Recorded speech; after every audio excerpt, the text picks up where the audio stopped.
Watch right now on the Front News Project. Moscow has been shaken. Wildberries is under fire again. Russian military facilities are still burning. The Russian army is preparing to flee Crimea. Substations on the peninsula are under fire. And this is just the beginning, and also a kill zone on the Ukrainian-Belarusian border. The Ukrainian armed forces are ready to meet uninvited guests. Fiery, hot, and blazing footage from the front lines. Watch it right now.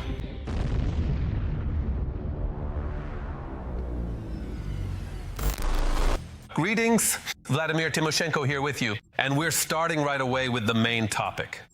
A new stage of the war. Ukrainian drones have destroyed the warehouses of Russia's leading marketplace, Wildberries. The company's giant warehouses became targets for strikes after they turned into key transshipment bases for supplying the Russian occupation army. There were drones, fiber optic cables, body armor, radios, and more stored there. Here are the details of this successful Ukrainian attack. For the second day in a row, the Moscow region resembles the frontline territories in Donbass. Constant explosions and fires. The city of Domodedovo and the city of Podolsk. Another set of huge warehouse facilities was destroyed by Ukrainian drones. Right there it was. The specialized Ukrainian drone was steadily doing its thing in the sky. Look, it's burning, it's burning. This is on our second line. The second line is on fire. The strikes once again targeted Wildberries warehouses and others as well. The large-scale attack was confirmed by Moscow Mayor Sobyanin. From 8:30 p.m. to 5 a.m., more than 400 enemy drones were flying toward the Moscow region. Most were neutralized by air defense forces at a distance. 85 UAVs were destroyed as they approached Moscow. Sobyanin.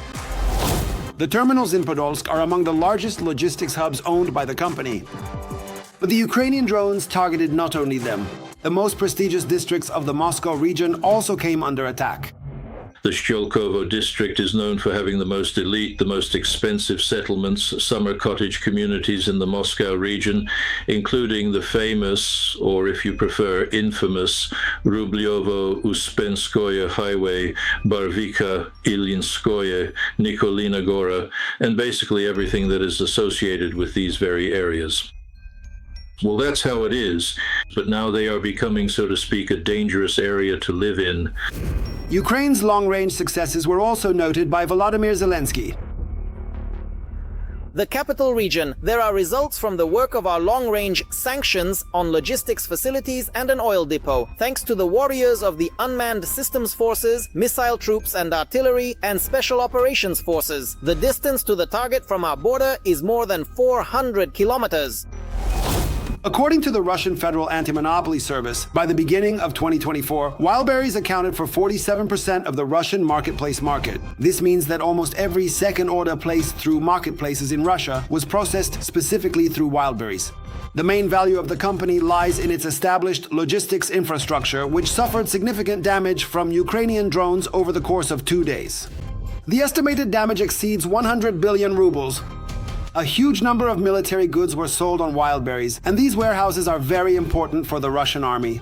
Sights, bulletproof vests, helmets, fiber optics for FPV drones, and much more. After the strikes, the pro-war bloggers simply started howling in their public channels. A huge number of military and dual-use goods are sold on Wildberries. Volunteers often buy related and necessary items there for conducting combat operations, so strikes on the warehouses will also seriously impact the supply to the front and the volunteer movement. So to sum up, in Moscow, information is spreading that the concentration of various carcinogenic substances has reached critical levels and will remain so for about another 2 weeks. This situation occurred in the aftermath, or as a direct result of, the massive fire that broke out and spread at the Wildberries large-scale storage facilities. According to Radio Liberty, within a 10-kilometer radius of the attacked Wildberries warehouses and oil depots, there are more than 20 Pantsir air defense systems. But judging by the damage caused, the much-vaunted Russian air defense, to put it mildly, is not working very effectively.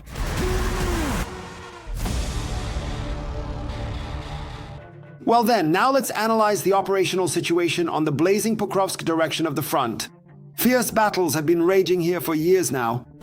In the Pokrovsk direction, our defenders have repelled 30 assault actions by the aggressor in the areas of Toretskoye, Shakovo, Udachnoye, Filia, Grishino, and towards the settlements of Kucheryov Yar, Novi Donbass, Mirnoye, Belitskoye, Svetloye, Novopavlovka, Shevchenko, and Novopodgorodnoye. And now about the dire situation for the occupiers in Crimea. Documents have surfaced online indicating that in Sevastopol, lists of families of Russian military personnel and fleet employees are being urgently compiled in case of evacuation. Who does Moscow plan to evacuate first? What exactly is the reason that these extensive preparations have suddenly begun at this very moment? Furthermore, does this significant development imply that Russians are no longer feeling secure or protected on the peninsula? Let's break it down in our report. Life for the occupiers in occupied Crimea is becoming increasingly unbearable. The Russian command has likely begun preparing for a scenario that the Kremlin prefers not to discuss publicly. We are talking about the possible evacuation of the families of Russian Black Sea Fleet servicemen, civilian personnel, and employees of military institutions in Sevastopol. This information emerged after the publication of documents that the research group Void Group describes as an urgent telegram from the commander of the Russian Black Sea Fleet, Sergei Pinchuk. According to the published data, Russian military units and organizations of the Sevastopol garrison have received orders to compile lists of people who, if necessary, will be evacuated from the territory of the occupied peninsula. Crimea is steadily and progressively transforming not just into an isolated and disconnected island territory, but into an island where life will be, if not entirely impossible, then exceptionally and incredibly difficult to sustain. The Russian command currently interprets all this as a certain likelihood that a full-scale and strategic military operation against Crimea will be actively planned and carried out by Ukrainian defense forces. And in order to ensure the safety of personnel who may be carrying out their duties, for example, in Novorossiysk, it is not necessary for them to be in Crimea. The same goes for the families of officers and enlisted personnel, including the families of Russian occupation troops stationed in Crimea. They are being evacuated for precisely this reason, that is, to reduce the risks that may arise. The Russian command is seriously considering the possibility that Ukrainian defense forces, for example, could carry out an amphibious operation in Crimea. Reportedly, almost all military infrastructure in Sevastopol has been required to collect data. The list includes units of the Russian Army and Air Defense, naval engineering services, missile and artillery armament repair enterprises, and ship repair plants. The list may cover thousands of people involved in the operation of the entire Black Sea Fleet. Taking advantage of the moment, while the Kerch Bridge is still operational and functioning, they want to evacuate as many people as possible. Those who wish to leave, and first and foremost, those who may be forced to leave if there is an order or directive from the command. I think that is exactly what they will be doing in the near future, as long as the Kerch Bridge has not yet been attacked.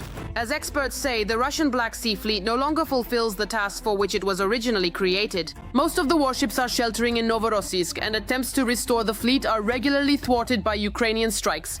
The Kremlin keeps it in the Black Sea mainly for political reasons. The most recent use, which took place about a month ago, revealed a mismatch between the number of missiles and the number of launchers. In other words, there should be more of them. So this either means a shortage of missiles or damage. Publicly, Moscow continues to claim that it fully controls the peninsula, but privately, judging by the leak, it is already counting military families, checking institutions, and preparing documents in case they need to be urgently evacuated. Moreover, the current strikes on the fleet are also a blow to Russia's economy and defense.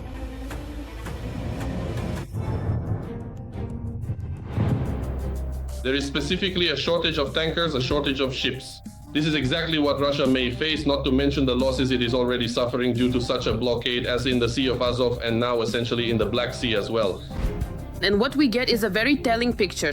While ordinary Russians are being told that Crimea is not under threat, the command of the Black Sea Fleet, it seems, is already deciding in advance whom they will rescue first.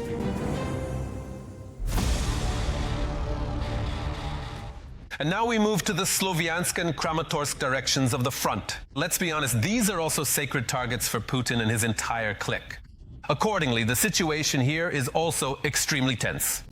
In the Sloviansk direction, the enemy launched 27 assaults in the areas of the settlements of Zakitne, Kriva Luka, Rezdyakivka, and towards Piskunivka and Rai Oleksandrivka.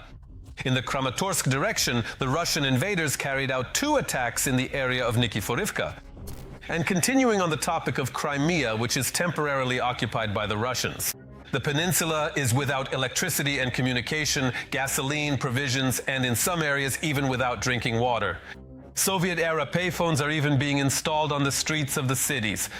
More about the horrors brought by the so-called Russian world in the exclusive report from my colleagues. After an incredibly long, arduous, and deeply exhausting journey, Crimea and Sevastopol are finally making their way back to the shores of their native harbor. The Crimean switch has been turned off. Currently, there is no electrical power or available gasoline supplies in Crimea. The Ukrainian armed forces have imposed a total blackout. I washed my hair from a basin outside. I'll dry it like this in the sun. Putin and his entourage, as expected, simply abandoned the people of Crimea. The Crimean referendum and Crimea's loyalty to Russia reminded us all of what it means to be brothers. We congratulate the people of Crimea and all of us, and we await this reunification that we deserve. Do you know what I feel? Hopelessness. That's the word for it. We've simply been left behind. Rostov, Krasnodar, everyone gets help, but we get nothing. In recent weeks, substations and other energy infrastructure on the peninsula have been regularly targeted by drone attacks, causing power outages in various areas. Yeah, it's scary. Who isn't scared? Moscow? Look, St. Petersburg is the same, Krasnodar, Sochi. Bryansk, and various other surrounding cities. Residents of coastal cities, particularly Feodosia, Sudak, and Yalta, are increasingly complaining about complete power outages immediately after a series of explosions. Guys, there's been no electricity in Gurzuf for a long time now, 10 hours. The only ones who have power are those with generators. Within the framework of the Operation Crimean Switch Off, the night seemed more productive. 13 energy hubs and substations were hit, 8 in Crimea and 5 in the southern and eastern temporarily occupied territories of Ukraine. A major fire broke out in Sevastopol in the area of military warehouses. In Krasnoperekopsk, Russian military depots near the railway station were hit. The detonation lasted for 4 hours.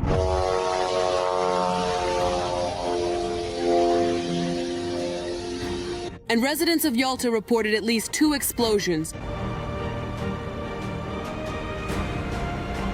According to local reports after this, several areas of the city experienced power outages, and the Derzhin substation may have been damaged. Eyewitnesses reported a fire in the area of the facility.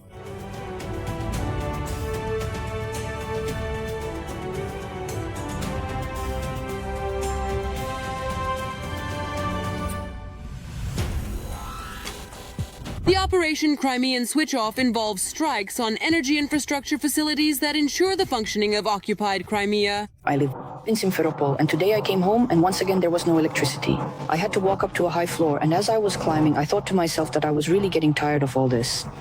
I've decided to leave. Crimeans complained about network outages. First of all, there's no electricity.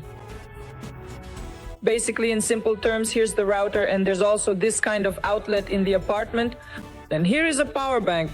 We connected this kind of adapter to the power bank and powered both this and this. So everything works. The head of the Occupation Administration, Aksionov, admitted that he can't do anything about the lack of gasoline and electricity in Crimea. So regarding fuel, unfortunately there will be no guaranteed daily sale of gasoline at gas stations. In other words, we can't establish a schedule for this yet. Therefore, the tension will remain for some time. As for electricity, it is currently impossible to create a schedule that would evenly distribute electricity across the territory of the Republic of Crimea. Well then, Crimean Switch Off. The overall devastating score for the Kremlin after less than 3 weeks in July looks like an absolute catastrophe. Ukrainian drones have already destroyed 176 Russian watercraft and completely burned down 96 of the most important energy hubs. We live in the 21st century, the age of technology. Our network isn't working. I can't even make urgent calls to my husband. I can't run my business properly. We're operating at a loss. We can't do anything at all. We can't even refuel our cars. Let us remind you that on the peninsula and in Russia, the authorities decided that completely shutting down mobile communications and the internet is easier than solving the problem with electronic warfare. Government, please, if you're going to keep tormenting us like this, at least bring back landline phones, payphones. I just don't understand. There's no regular network anywhere at all. It's impossible to call an ambulance or even phone your child. They're jamming everywhere.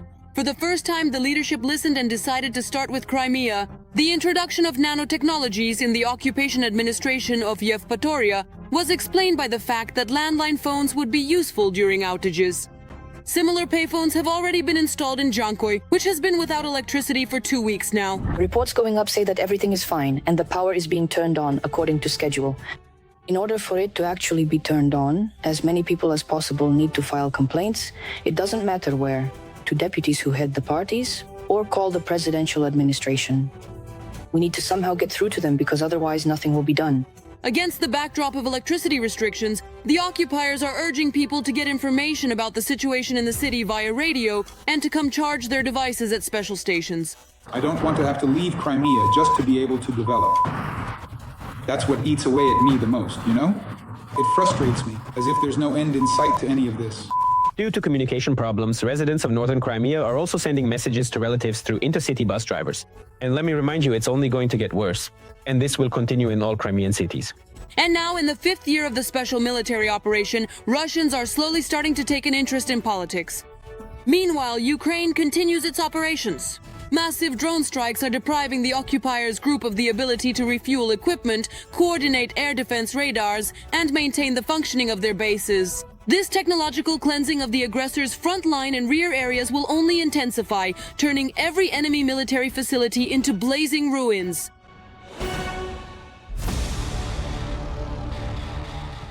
Now let's analyze the operational situation on the Lyman sector of the front. The bloody rampage of the enemy's army continues here as well. On the Lyman sector, the aggressor attempted to break through our defenses 26 times, attacking in the areas of Novomikhailivka, Drobyshev, Novoselivka, Rekivka, and towards Sheikivka, Stavki, Lyman, and Ozerne. And now, attention, Ukraine has created its own analog of the Iskander missile system. The fact is, our ballistic missiles are capable of striking targets in Moscow and even farther from the border. In turn, Ukrainian drones are now able to drop guided munitions. This is yet another very bad piece of news for the Kremlin's maniacs. Details in our report.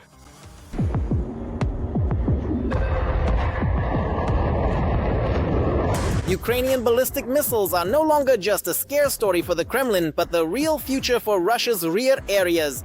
And it's not just about the much publicized production by the company Firepoint, but also about the state project Sapsan, which is also on the way. And there is no doubt about where these missiles will be headed. Here it is necessary to strike at the Russian elite, the upper echelons, at Rubliovka, at the governor's facilities in the regions. In other words, at those in power and the wealthiest segments of the Russian population, rather than the middle class. And in the second place, they aim at targets that are exceptionally prominent, highly visible, and carry an immense amount of profound symbolic significance. However, in addition to destroying symbolic targets, the defense forces will surely also aim at the Kremlin's military capabilities.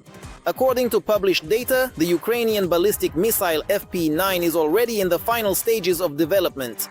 Engine testing is currently being completed, after which the product will undergo combat trials.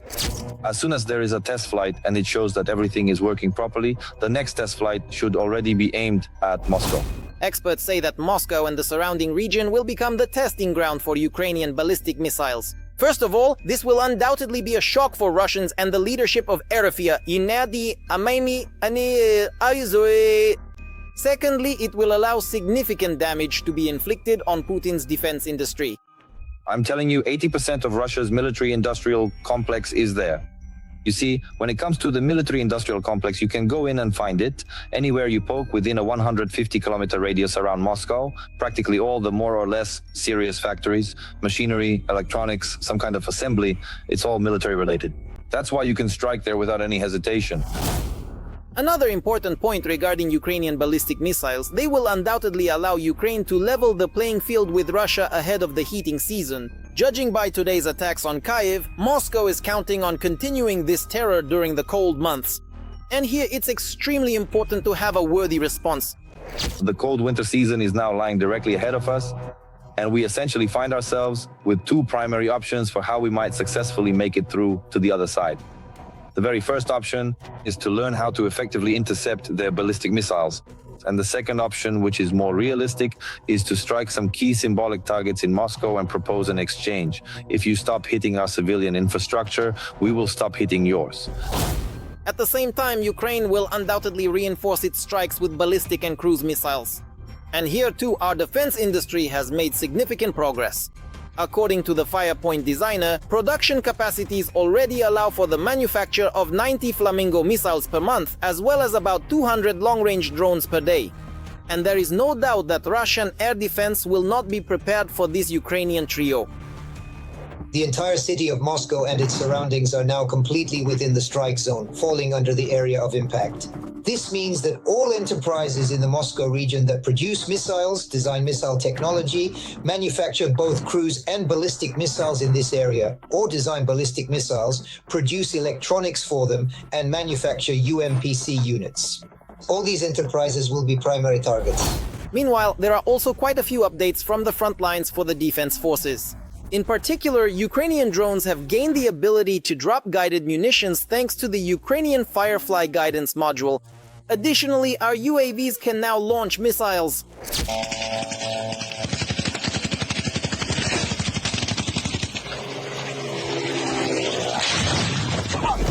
Altogether, these solutions have already made it possible to significantly change the situation on the front line. The main thing, once again, is the tactics of the Ukrainian Defense Forces using drones, massively, in fact, using drones. The landscape of the terrain in the Zaporizhia region is an open plain, which accordingly does not allow the occupiers to secretly redeploy equipment or personnel. All of this is under practically 100% control by the Ukrainian Defense Forces and accordingly UAV operators. And the most recent successful actions are precisely in the area of Primorsk, where a flanking strike by the Ukrainian Defense Forces has effectively paralyzed any further advance of the Russian occupation troops in the Zaporizhia direction. By the way, the main target, which obviously this summer will be the focus of drones, missiles and bombs from UAVs, still remains intact for now. But with each new Ukrainian military development, the chances for the Crimean bridge to withstand an attack are getting slimmer.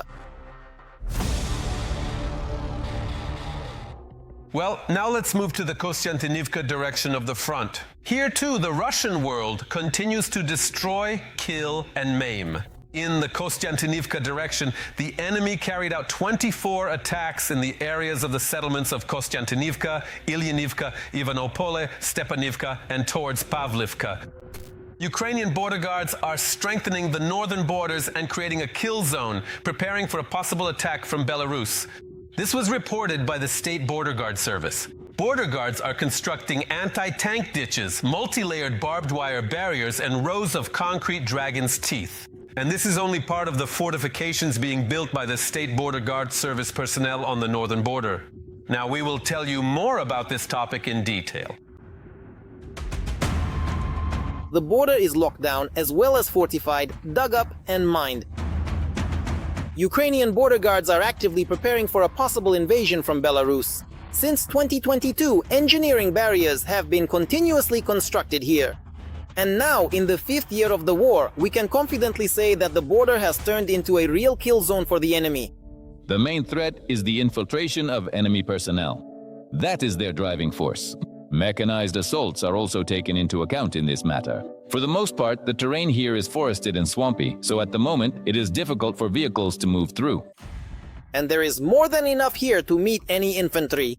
Clever combinations of obstacles leave the enemy virtually no chance to advance, the border guards say. And the actions of even single sabotage groups are practically impossible. This engineering arrangement of the state border essentially creates a kill zone for a potential enemy, because it is built in multiple layers and significantly slows the enemy down. Moreover, to avoid any surprises on the ground, the potential enemy is monitored from the air around the clock. The Border Service's aerial reconnaissance operates in shifts and keeps watch over the Belarusians from above 24/7. The task of aerial reconnaissance is to monitor the state border's airspace and to detect the movement of personnel and equipment. We cannot fly over into their territory. On our side, we observe. usually. We typically witness the daily routine work of border patrols and various maritime patrol boats. But if any unusual activity is observed, it will be evident by the deployment of some of their main forces, equipment, or tent camps. It might also be possible to see the movement of equipment or activity that hasn't been recorded before. It's impossible to miss this. We will definitely notice it. This year, the border service has also become more active in protecting the water border. In the Chernihiv region, its length is more than 100 kilometers. The primary responsibility of our group is to conduct regular patrols along the aquatic boundary section of the border between Ukraine and the Republic of Belarus. At the same time, the military are setting up their positions on islands along the border and additionally reinforcing them. Even though the river already serves as a fairly reliable barrier, we cannot disregard this direction. Although for now everything is quite calm in this area. During our patrols, we do not observe any concentrations or buildup of military forces on the opposite side. But if such a threat arises, information about it will be transmitted instantly. Analysts in turn believe that despite all of Minsk's maneuvers with regular joint Russian-Belarusian military exercises, there is currently no direct threat to Ukraine, primarily because they understand who they would have to deal with. As for the regular standing army, I don't think it's an effective force capable of fighting against the battle-hardened Ukrainian army, which has advanced drone technologies, knows how to fight, and as they say, is motivated to fight. But the Belarusian army is not. Therefore, the danger of involving the Belarusian army in the war exists only if a powerful Russian military group is deployed on the territory of Belarus. And it seems that Lukashenko himself is ensuring against such a scenario by regularly making statements that Ukraine could destroy the Belarusian army in a couple of months, thereby also sending signals to Moscow not to count on Minsk. Back in February 2022, there was no response, but now it will be tough, technological, and powerful. And I am convinced that this could lead not only to the destruction of this Russian group, but it could also trigger certain processes within Belarus itself that would simply remove it from its role as Russia's ally. This is a risk for Putin as well. Well, as they say, if you want peace, prepare for war. And the Ukrainian border guards declare that they are ready. That's all for today, but very soon on Front News there will be new unique reports from our journalists in the hottest spots of the war, obtained so that you know the truth. This was Volodymyr Tymoshenko with you. Take care of yourselves and your loved ones.